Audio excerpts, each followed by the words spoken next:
Hey everybody, I'm Ryan McCaffrey with IGN, joined by our resident Battlefield expert, Scott Lowe. Hey everyone! And we saw a whole lot of Battlefield 4 at the Xbox One press conference. And so let's dive in, Scott. This is a real pretty game. Yeah. So the way they set this up is that this is, obviously from the campaign, but more importantly, that it will be running 60 frames per second on a console, which is, not very. It wasn't something found in Battlefield 3, which was closer to more of the 30 frames per second range rather. And this is clearly kind of narrowing that gap between PC and console for the Battlefield franchise. Yeah.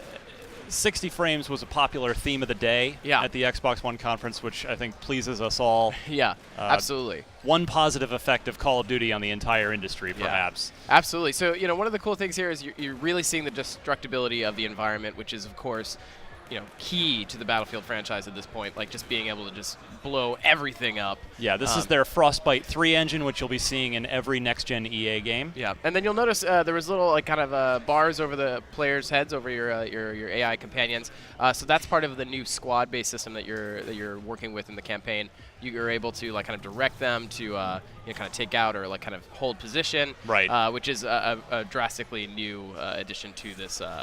The single-player campaign. Really liking the lighting going on in this scene. Yeah, so it's absolutely like a visual feast, which I think Microsoft was certainly going for today with this presentation. And so you see here the ship that they're on is just split in half, which is once again really demonstrating how gorgeous this system is, or this new game in the Frostbite 3 Now, engine. correct me if I'm wrong, Scott. Has Battlefield 4 already has a release date, right? It's October 29th, I believe it is. I believe that's correct. So the question is, with the Xbox One coming out in November, will the Xbox One version ship October 29th as well, and you'll have that game ready and waiting for when you get your console? Hopefully, we'll have to see, wait and see. I mean, they haven't specified whether the ship date will apply to next gen as well. I think they're obviously waiting to see what Sony does with the PlayStation 4, because this is in fact a cross-platform game. Right. But one of the things they did specify though is it will have DLC first on Xbox Correct. One, Multiplayer DLC, which is a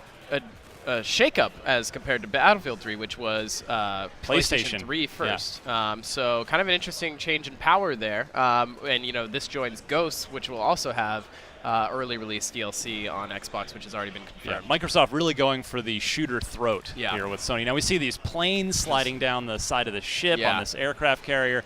This is, I wonder if stuff like this is going to happen in multiplayer as well. Yeah, that kind of environmental effects would be absolutely stunning. I mean, obviously the multiplayer is known for its kind of vehicle-based gameplay and kind of open scale. So it would certainly be possible for them to kind of breach into that. But this really kind of demonstrates how the gameplay is varying in this game.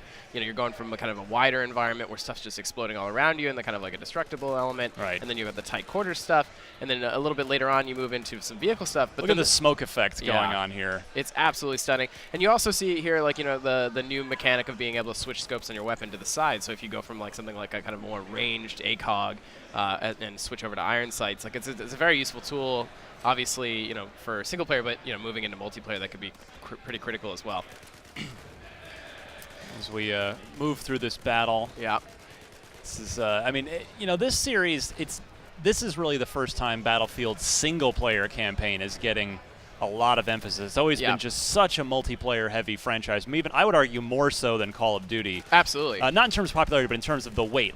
Nobody really has cared about Battlefield's campaign in the past, but they're really trying to make you care this time. And DICE, itself has made a lot of emphasis on multiplayer. Right. And obviously games like Bad Company are a little more story-centric, but it's definitely a franchise that was born with multiplayer in mind.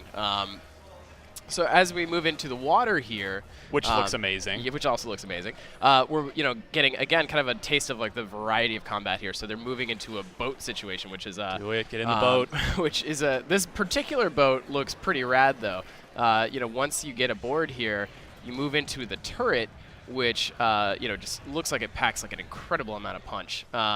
So, obviously you're not getting away so easily, so they're going to, let you kind of open up on these guys, and it's pretty incredible looking.